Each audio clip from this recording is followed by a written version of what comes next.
eu tenho entendimento que o Espírito Santo é uma pessoa. Eu não sei se você sabia que o Espírito Santo é uma pessoa, mas não só o Espírito Santo é uma pessoa, como Deus Pai, Deus Filho e o Deus Espírito Santo são pessoas. Eles são 3 em 1. E uma das coisas que eu comecei a pensar é na diferença entre uma pessoa e uma coisa. E uma vez eu fiz essa pergunta para uma criança e eu perguntei: o que é que faz uma pessoa e uma coisa? E a criança, na sua inteligência, disse: uma pessoa tem vida, uma coisa não tem vida. Eu passo que isso é uma resposta correta. A árvore também tem vida e ela é uma coisa. E eu comecei a pensar o que é que difere uma pessoa de uma coisa. E para responder isso de uma maneira bem sucinta, e para responder isso de uma maneira bem resumida, uma pessoa tem uma alma, uma coisa não tem. Então talvez hoje você está me assistindo através de uma tela, seja de um computador, seja ela de uma televisão, seja ela de um celular. Essa tela não tem uma alma, mas você tem. E a pergunta fica então: o que é que faz a alma ser uma alma? Ou o que existe dentro de uma alma? E para resumir, são 3 coisas que eu queria falar que definem uma alma. Uma alma, ela consiste de ter uma mente. Ela consiste também de ter uma vontade e ela consiste de ter emoções. E o Espírito Santo é justamente uma pessoa com uma alma. O Espírito Santo tem uma mente, o Espírito Santo tem uma vontade e o Espírito Santo tem emoções. Eu quero ler aqui rapidinho para você alguns trechos da palavra que fala assim que não só o Espírito Santo, mas também Deus Pai, Deus Filho, eles também têm uma alma. Fala aqui em Mateus 12:18 sobre o Pai, e fala que: eis aqui o meu servo que escolhi, o meu amado, em quem a minha alma se compraz. Porei sobre ele o meu espírito e ele anunciará aos gentios o meu juízo. Isso aqui é Deus Pai falando. Ele fala: eu tenho uma alma, a minha alma se compraz nele. Ele falando aqui de Jesus. E depois lá em Mateus 26:38, então lhes disse: a minha alma está triste até a morte, fiquei aqui e vigiai comigo. Isso aqui é Jesus falando que ele também tem uma alma. E por final aqui em Hebreus 10:38 fala que então lhes disse: a minha alma está triste até a morte, ficai aqui e vigiai comigo. A alma de Cristo aqui está triste. Então o Deus triuno tem uma alma. E eu comecei a realmente meditar nisso, no fato que o Espírito Santo tem uma alma. O Espírito Santo, ele tem uma mente. E a palavra de Deus fala lá em Isaías 55 que os meus pensamentos não são os teus pensamentos, nem os meus caminhos os teus caminhos. E eu comecei a imaginar uma coisa que talvez na minha mente viajante, sei lá, talvez você nunca pensou nisso, mas eu pensei. Eu comecei a perguntar para Deus, ou pelo menos imaginar: será que o Espírito Santo tem um QI? Ou qual seria o QI do Espírito Santo? Obviamente o Espírito Santo, eu fiquei imaginando, ele deve ter um QI altíssimo, talvez mais alto que de Einstein, ou com certeza mais alto que de Einstein. Mas depois eu cheguei na conclusão que ele não tem um QI. Porque se o Espírito Santo é Deus, e Deus tem uma alma, e a alma é feita de uma mente, vontade e emoções, então Deus, sendo um Deus onipotente, onipresente e onisciente, ele sabe de todas as coisas, portanto não é necessário ter QI, porque ele tem todo o conhecimento. Então o Espírito Santo não tem QI. Mas eu comecei a imaginar: Pai, qual será a mente do Espírito Santo? E tantas vezes é a pergunta que a gente faz para ele. Porque alguns pesquisadores, teólogos, fizeram um estudo e eles chegaram na conclusão da pergunta que é mais perguntada por todos os cristãos. Essa pergunta é: Senhor, qual é a tua vontade para mim? E para você conhecer a vontade de Deus, você tem que entender um pouco da mente de Deus. E tantas vezes a gente está chegando no Senhor e está falando assim: Deus, o que o Senhor pensa sobre isso? Se você fez essa pergunta, você está fazendo essa pergunta como a maioria dos cristãos fazem. Mas infelizmente eu creio que existem pessoas que nem fazem essa pergunta. Elas não se importam com o que é que Deus pensa. E hoje eu quero te encorajar a você começar a enxergar o Espírito Santo como uma pessoa. Sabe, nós estamos vivendo dias hoje onde o derramar do Espírito Santo está tão frequente, está tão poderoso, está tão abundante. E nós experimentamos o poder do Espírito Santo, nós experimentamos a presença do Espírito Santo, nós experimentamos a energia do Espírito Santo. E tantas vezes a tentação aqui é você começar a tratar o Espírito Santo como se ele fosse uma coisa. A tentação é tratar o Espírito Santo se ele fosse um poder, se ele fosse simplesmente algo que você sente. E o Espírito Santo não é uma coisa. O Espírito Santo é uma pessoa. Você que está me assistindo agora, você não consegue ter um relacionamento pessoal com essa tela, mas você consegue ter um relacionamento pessoal com o Espírito Santo. E tantas vezes nós reduzimos o Espírito Santo a um poder, a uma coisa. É difícil você ter um relacionamento pessoal com uma coisa, na verdade é impossível. Portanto, você não consegue se relacionar com ele. E você tem que chegar e falar: pastor, ou mulher de Deus, ou homem de Deus, o que o Espírito Santo pensa acerca de mim? Mas eu quero aqui falar para você que o Espírito Santo quer que você pergunte para ele o que ele pensa sobre você. Então a gente entende que o Espírito Santo ele tem uma mente. A outra coisa que nós também entendemos é que ele tem uma vontade. E tem um texto aqui interessante em Atos 16:6 que fala assim que atravessaram a região frígio-gálata, tendo sido impedidos pelo Espírito Santo de anunciar a palavra na Ásia. Se você é impedido de anunciar a palavra, obviamente ele impõe a sua vontade sobre aqueles que ele impediu. Então o Espírito Santo também, ele tem uma vontade. A pergunta é: Deus, qual é a tua vontade para mim? Muitos cristãos ou jovens, especialmente, eles vêm para mim e perguntam depois de alguma ministração. Eu estou em algum lugar ministrando, de repente eles vêm no final e falam assim: Theo, qual que é a vontade de Deus para mim? Será que eu devo fazer faculdade de engenharia? Será que eu devo fazer faculdade de medicina? Será que eu devo ir para o campo missionário? Será que eu devo invadir o campo da economia ou dos negócios e criar recursos para o reino? Qual que é a vontade de Deus para mim? E a resposta para isso é: existem duas categorias da vontade de Deus para você. Existe a categoria da vontade geral de Deus e existe a categoria da vontade específica de Deus. A vontade geral de Deus é aquilo que já está na palavra. Eu resumo a vontade geral de Deus em 2 mandamentos: a grande comissão e o grande mandamento. Na verdade, um é mandamento, outro é comissão, mas em 2 partes. A grande comissão é o ide de Deus e o grande mandamento é amar Deus com tudo que você tem e o teu próximo como a ti mesmo. Isso aí já está descrito na palavra. Isso você sabe que é a vontade geral de Deus para você. Assim também como tudo que está escrito na Bíblia, aquilo já é a vontade geral de Deus para você.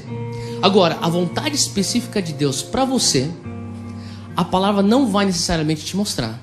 Ela pode, mas na maior parte das vezes você vai descobrir a vontade específica de Deus quando você realmente tem um relacionamento com o Espírito Santo e com Ele você busca o que eu nasci para fazer de uma maneira única nesse mundo. Eu uso o exemplo do casamento. Por exemplo, na Bíblia você sabe que você começa a entender que a vontade de Deus para você, a não ser que você tenha um chamado para o celibato, é que você venha casar. E a maioria daqui não tem, né? Amém? Mas para os que têm, glória a Deus por vocês. A vontade de Deus para você é que você case, que você multiplique, que você frutifique. Essa é a vontade de Deus para você. Agora, na Bíblia nunca está escrito que o Pedro vai casar com a Maria.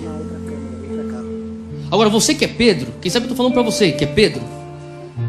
Você talvez está orando hoje pensando: será que é ela ou não é a escolhida de Deus para mim? Cara, eu falo para você que isso aí só vai escutar quando você desenvolver um relacionamento com o Espírito Santo. Essa aí é a vontade específica de Deus. Outro dia eu estava ministrando numa outra cidade bem longe daqui. E daí no final da reunião veio um cara para mim e falou assim: Theo, você tem uma palavra de Deus para mim? E na verdade eu não tinha. Eu falei: cara, eu não tenho. E ele começou a insistir, falou assim: não, Theo, você tem uma palavra de Deus para mim? E eu falei: cara, eu não tenho. E ele começou a ser já chato e começou a falar assim: cara, você tem uma palavra de Deus para mim? E eu falei: brother, eu não tenho uma palavra de Deus para você, me deixa em paz. Fui até um pouco grosso, mas eu já estava cansado e eu já estava falando pro cara: eu não tenho uma palavra de Deus para você. E naquele momento eu pensei: cara, esse brother aí deve fazer isso para todo mundo que vem para essa igreja de fora para pregar. Ele deve pegar essa pessoa, alugar e ficar perguntando: você tem uma palavra de Deus para mim? Você tem uma palavra de Deus para mim? Cara, deixa eu falar uma coisa. Eu acredito que Deus usa homens e mulheres. Eu acredito que Deus usa profetas, profetisas. Ele usa pessoas que Ele levanta para ser porta-voz dos céus aqui na terra. Eu acredito nisso. Mas o que eu não acredito é que esses dons de Deus para a igreja vieram para substituir a falta de intimidade e a falta de relacionamento que nós temos com o Espírito Santo. Eu não acredito nisso. Eu acredito que Deus quer falar conosco. E naquela noite eu falei para ele assim, ó, é o seguinte, eu não tenho uma palavra para você, mas eu vou estar aqui amanhã e eu vou voltar e hoje à noite eu vou perguntar para Deus se Ele tem uma palavra para você. E se Ele tiver, eu te trago. E aquilo lá foi suficiente para acalmar ele.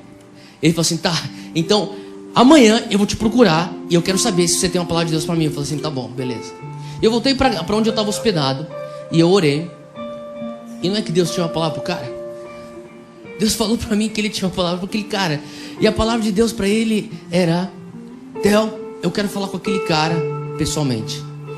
Eu falei, beleza, então essa é a palavra de Deus para esse cara. E daí eu voltei aquele dia, eu falei assim, o dia seguinte, ele veio correndo para mim e falou assim, Theo, você tem uma palavra de Deus para mim? E ele falou assim, eu falei para ele, tenho.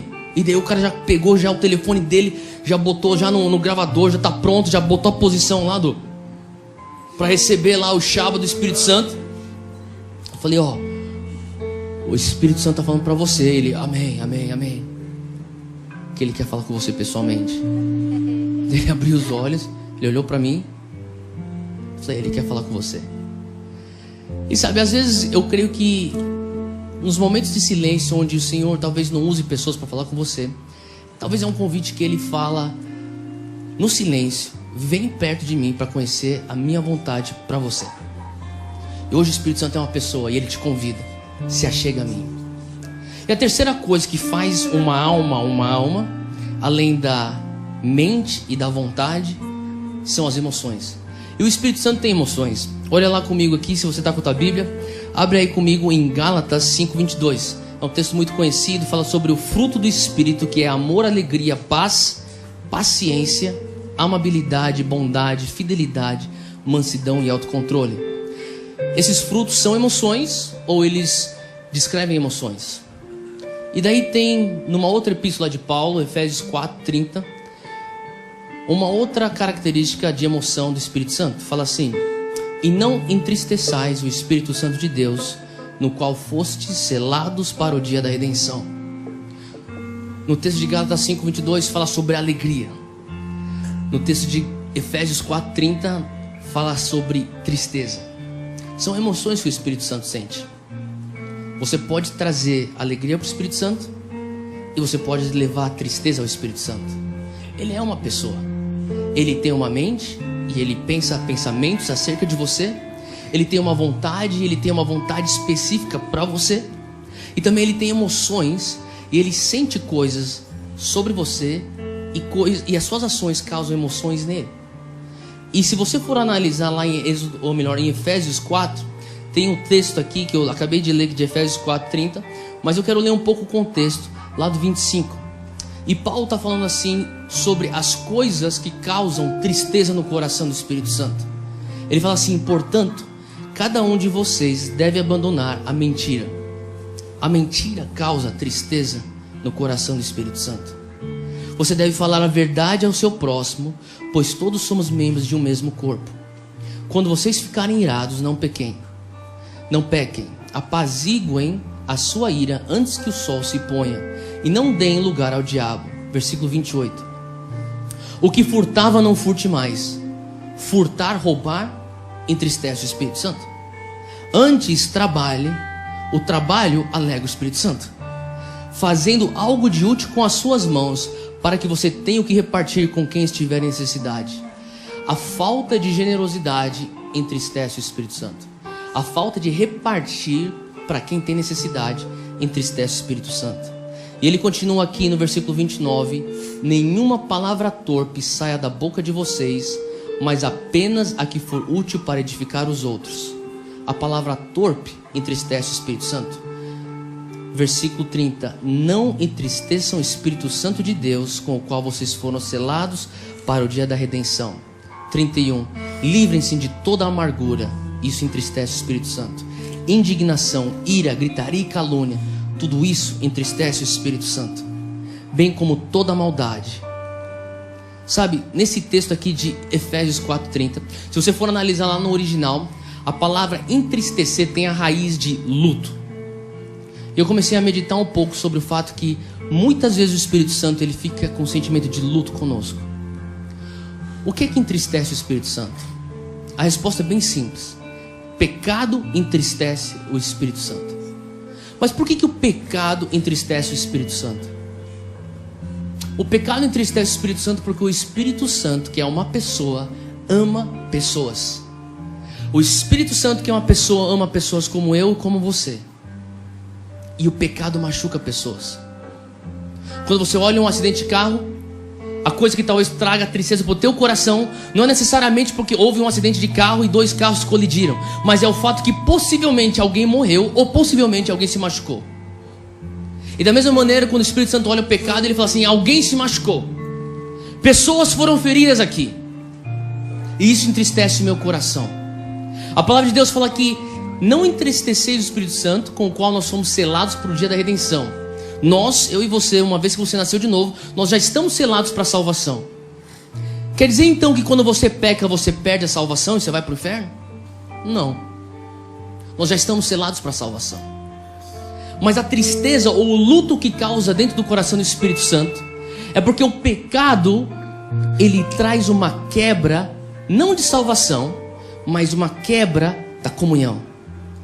O pecado, ele rasga, ele traz uma separação e ele termina a conexão que nós temos com o Espírito Santo. E ele se entristece por isso. Quando você começa a entender que, sabe, quando você está de luto, um parente teu morreu, e o teu coração fica de luto. Por que você está de luto? Porque você perdeu a comunhão com aquela pessoa. Aquela pessoa não deixa de ser teu parente, mas a comunhão não existe mais. E aquilo te entristece. E hoje o que eu quero terminar dizendo é o seguinte: o Espírito Santo é uma pessoa, e ele deve ser tratado por nossa geração como uma pessoa. Ele merece ser tratado como uma pessoa e não como uma coisa. O Espírito Santo tem uma mente, e ele está esperando que você descubra o que ele pensa acerca de você, o que ele pensa acerca das tuas circunstâncias, o que ele pensa acerca do teu mundo. O Espírito Santo tem uma vontade, ele tem uma vontade sobre você. Ele está perguntando: você tem interesse em saber qual que é a minha vontade específica para você? Chega perto de mim que eu quero falar para você. E o Espírito Santo também tem emoções, e ele está falando assim: você pode trazer alegria como você pode entristecer o meu coração. Hoje eu quero clamar e pedir para que Deus nos dê uma graça, para que nós não venhamos entristecer o coração do Espírito Santo. Talvez você está nesse lugar na tua vida onde você está batalhando algum pecado. Isso é natural, porque nós somos seres humanos. E às vezes você fala assim: Deus, eu nunca mais vou cometer esse pecado. E depois, semana seguinte, você está cometendo aquele pecado. Aí você fala assim: Deus, agora eu prometo que eu nunca mais vou cometer esse pecado. E depois, assim, no dia seguinte, você está cometendo esse pecado. Sabe, uma coisa que me ajudou a pôr fim em pecados que eu vim carregando, e iniquidades que eu vim carregando também, foi o fato que eu comecei a entender que aquilo não era simplesmente uma coisa que eu não deveria fazer, mas era algo que entristecia uma pessoa que eu amo. E cara, quando você ama uma pessoa, você não quer aquela pessoa machucada. Então a minha oração é que Deus venha pôr um amor tão forte no nosso coração, que Deus venha fazer você tão apaixonado por Jesus, que isso venha então ser o maior motivador de você levar alegria para o Espírito Santo. Eu falo para as pessoas que eu acredito no mover de santidade, porém eu não acredito no mover de santidade movido por culpa, movido por chantagem e movido por acusação. Eu acredito que o mover de santidade que é sustentável é movido por amor. Você ama tanto a pessoa do Espírito Santo que você não vai deixar nada entrar no teu caminho entre ele e você. Então hoje eu quero que você olhe junto comigo para a pessoa do Espírito Santo, que não é uma coisa, não é um poder apenas. Ele é alguém que te ama, que tem pensamentos sobre você, tem uma vontade para a tua vida e tem alegria no coração dele por você. E você pode perpetuar essa alegria hoje, quando você entende que ele é uma pessoa. Senhor Espírito Santo, eu peço que neste momento o Senhor vai estar tocando corações que estão nos assistindo. Que o Senhor, Espírito Santo, venha invadir salas, venha invadir carros, venha invadir quartos, agora em nome de Jesus. Envolve essa pessoa, esse meu amigo, essa minha amiga que está me assistindo agora. Eu peço que o Senhor venha estar envolvendo ela, envolvendo ele neste exato momento. Vem, Senhor, com teu amor, vem com tua graça, vem, Senhor Deus, com a tua presença. Ó Senhor Deus, que essa pessoa venha ser consumida por uma fome para entender e querer descobrir os seus pensamentos acerca dela. Que essa pessoa que está nos escutando agora venha ser consumida, Pai, por uma curiosidade que é divinamente posta dentro daquele coração, dentro daquele espírito, para descobrir qual é a vontade de Deus para mim. Por que é que eu estou neste mundo? Por que eu nasci para um tempo como este? Põe neste momento, nesse coração, uma vontade para conhecer a tua vontade. E agora, Pai, eu quero clamar agora por um amor tão forte, uma paixão tão envolvente que venha nos consumir, a tal ponto que nós não venhamos nem ousar pensar em entristecer o Teu Espírito Santo e assim trazer alegria ao Teu coração, em nome de Jesus. Amém, amém e amém. Deus te abençoe.